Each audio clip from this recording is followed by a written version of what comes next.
Welcome back to the channel.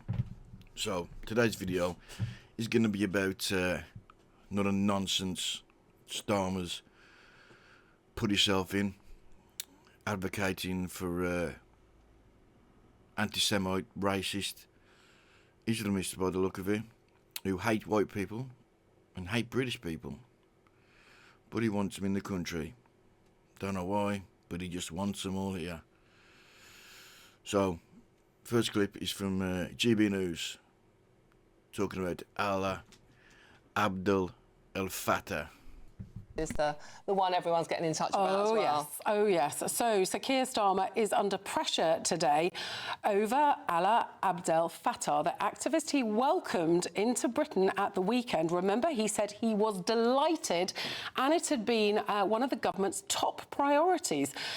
Since then, old posts have emerged where... Of course he's delighted to be in the country because he gets everything he wants and he can play his game and be protected.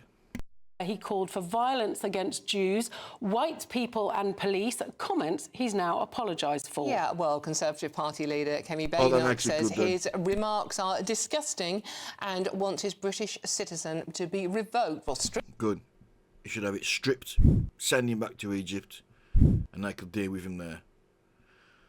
I mean, imagine pulling this bloke out of a prison in Egypt,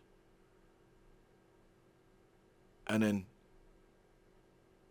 bringing him into the UK after all the shit he said, how he hates British people, white people, Jewish people, they should be killed. Come on.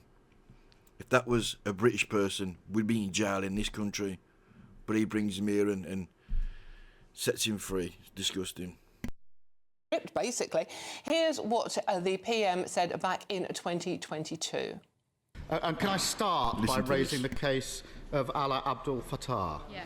As the Prime Minister knows and has said, he's a British citizen, jailed for the crime of posting on social media. Did you hear him?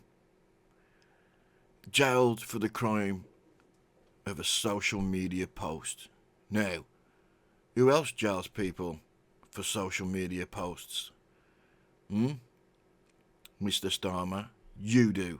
You hypocritical turd sniffer.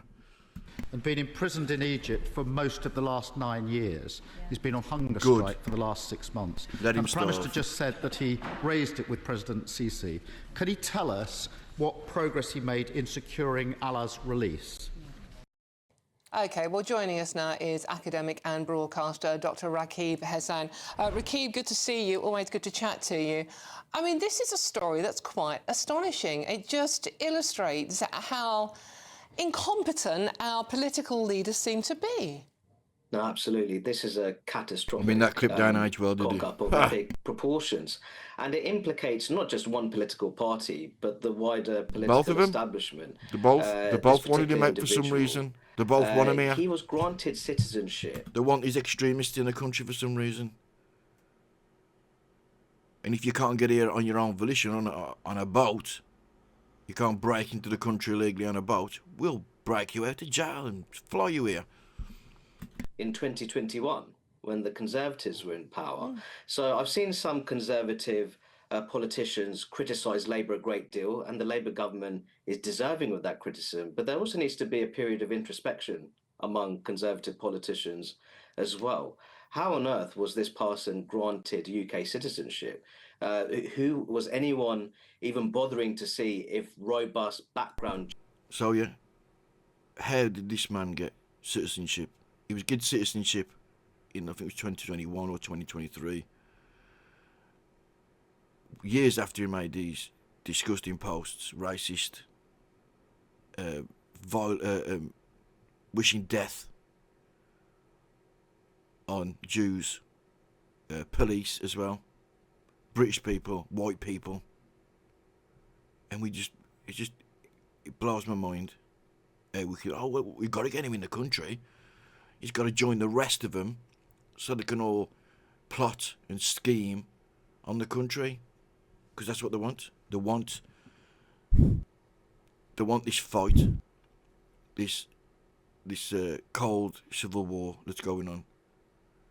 They want us to be at each other's necks and to direct our time and effort towards these people for some reason. Is it so the government can get on with the bullshit they do? Probably that's part of it, but a lot of it's votes, obviously. Checks were taking place because this person, this was a particularly high profile case. And I think there's also a broader debate, Dawn, to have in terms of how easy is it when it comes to acquiring British citizenship. This particular individual, his mother, he obtained UK citizenship through his London-born mother.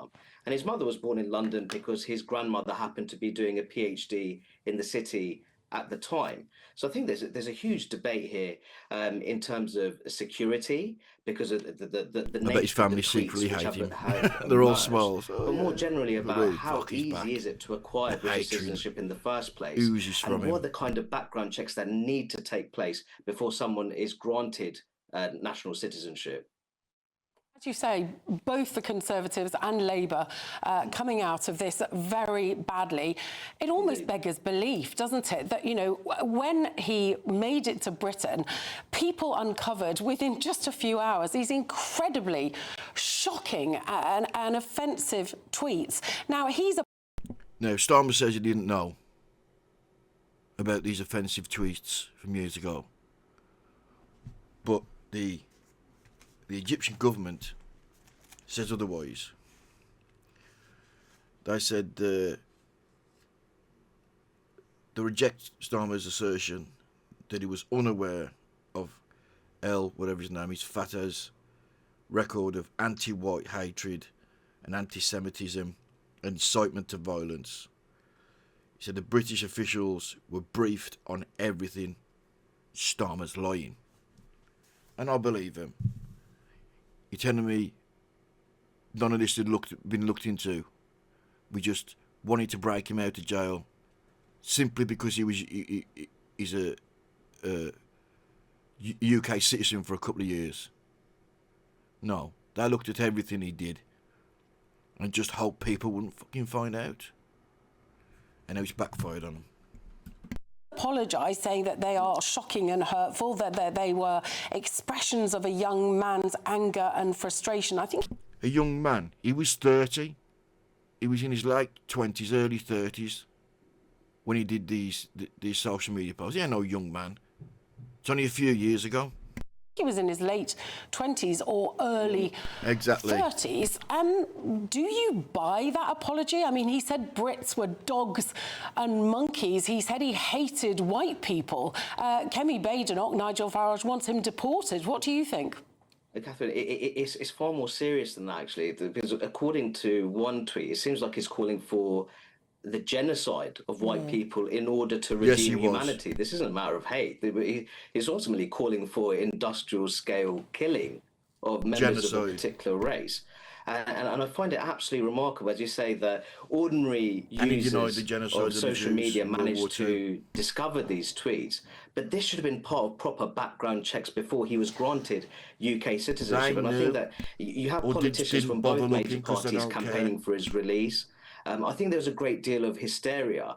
And I think that you see many of those politicians now say that he must be deported, he should have his citizenship revoked. But I think this is the issue. Now, I sympathise with that view. Should be jailed. But we have to see that the Prime Minister on multiple occasions discussed with President Sisi about this particular case and ultimately thanked him for pardoning El-Fattah and releasing him. So now to say that we're going to revoke his citizenship and we want him deported to Egypt. Now, I don't see why Egypt necessarily has to cooperate with that. Because the UK has already meddled a great deal, it seems, in Egyptian domestic affairs. But then they could also make the argument, well, we pardoned this particular individual, we released him just as you asked, and now you're asking for us to accept him because you no longer want him in your country. So I think that it's a very complicated matter. They don't accept him. He goes to jail for the things he said. The one British people answer would. I can't get, no matter how much I dig down into this story, is why is this one man so important? That That's you what had I two want to political know. parties. Is he a relation to someone in government or the head of some institution? Why him? This needs to be looked into. why are they strongly advocating for his release and return? He's got to be something to somebody. Parties, various lobby celebrities campaigning on his behalf. We have over 100 British citizens in jails around the world at the moment. The government don't seem to give a monkey's about. What's so special about him? Well, there's a great deal of mass Because hysteria. of his views, they want people with his views in the country. Uprising. Now, I thought the Arab Spring uprising was wildly misunderstood. This particular individual, he was portrayed as some kind of heroic revolutionary figure. But if you actually look at the Arab Spring uprising, when really he's a goddamn racist, anti-Semite, and he wants to genocide of white people, and he hates British people. So why the hell have we fucking dragged him here? There are cases where quite clearly radical Islamists felt empowered, radical Islamists who are ultimately masquerading as pro-democracy activists who subscribe to modern liberal values. So there's this huge... Of course they do. They're in this country using our system against us. It happens all the time. Campaign surrounding this individual, and I think that what we see now is that many people have egg on their face.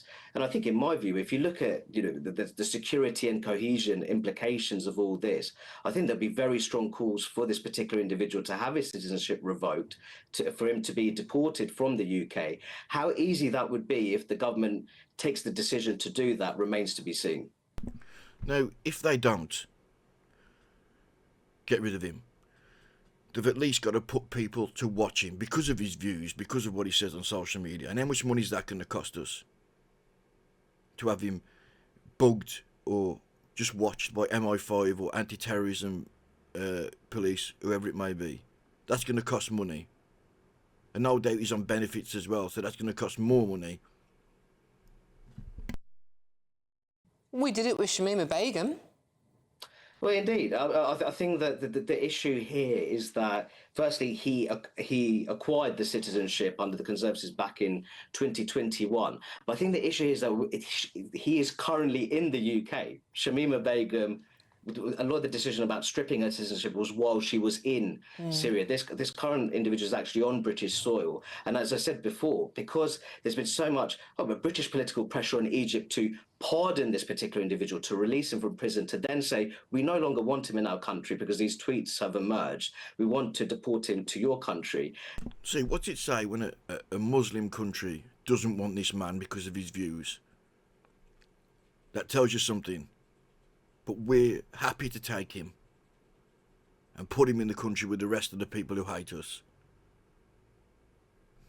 Then you're ultimately relying on a great deal of goodwill and cooperation when it comes to the Egyptian position on that. And it remains to be seen whether there is cooperation to be had. Catherine? Also, some reports today that Egypt may decide to revoke his Egyptian citizenship. And of course they will. He is an Egyptian far more than... Then he's got nowhere to go. We have to keep him. Yeah? Because we've got nowhere to put him. And he is British. He's only been a British citizen, as you say, for a few years. He's lived and worked and obviously been in jail in Egypt. Now, if they did that, that would make it impossible for us to deport him. So presumably, if the government are going to take action on this, they need to really get a move on. I think what they'll do is they'll take the piss and take the piss. He'll have his Egyptian... They'll tell the Egyptian government to revoke his Egyptian citizenship so they can't deport him and they have no choice to keep him. That's what will happen. There's going to be incredibly awkward questions coming for people in government today, and why they are so delighted given the comments that this man has made, and the Jewish community in particular absolutely outraged that he's been welcomed in. No, absolutely. And I think you make such a good point there, Catherine, that ultimately what we could be seeing is the emergence of some kind of citizen... Look, I've got what I want, I've got what I want, I can be free to hate. ...stripping war between two countries. Now, the UK is in that position to apply various forms of pressure on countries which are not necessarily as well developed. They could say that, listen, if you refuse this particular individual that we'd like to deport from the UK, we might reduce the level of international development that we provide your country. We won't do that. The Labour government cares more about foreigners and foreign shit than its own people. They'll never reduce the outgoing money to different countries. No chance. Backbenchers will have it. With the issue here is actually that Egypt is a fairly well developed country, especially if you're looking at the continent of Africa more widely. So they don't necessarily have those levers that they can usually pull.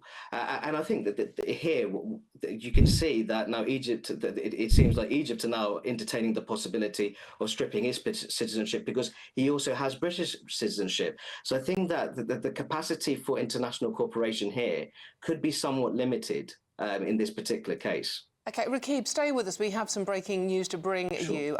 Downing Street says it welcomes the return of British citizen Alaa Abdel-Fattah, who it says was unfairly detained abroad. The Prime Minister's spokesperson added, however...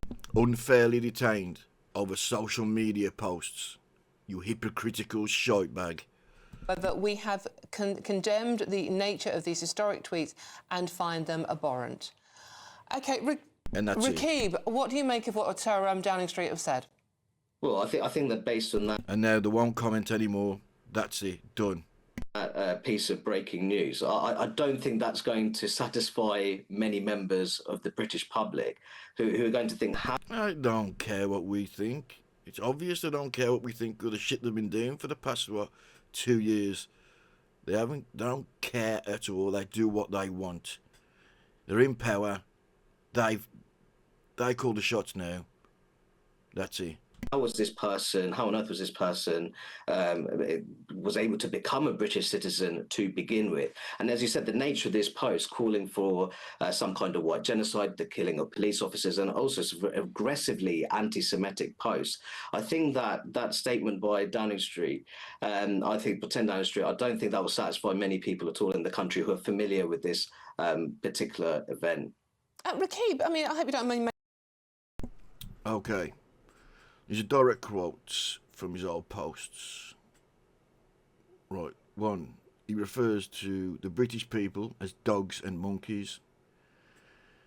He wrote, seriously hates white people, specifically naming English, German or Dutch descent.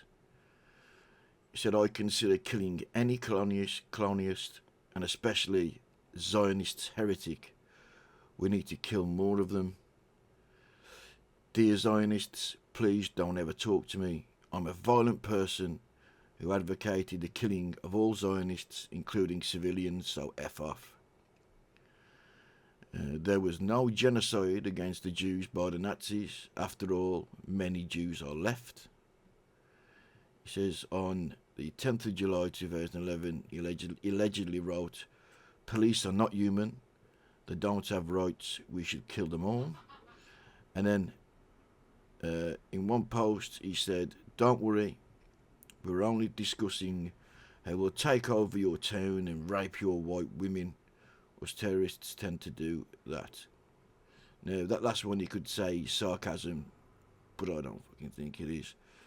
Not with all the other posts he put lined up pretty well. So, we'll leave that one there. Nothing new, not surprise me. Obviously Labour want these kind of scumbags in our country, or they close the borders. Just another hateful racist to add to the rest of them. Thanks for watching, like, subscribe, and watch out for the next one.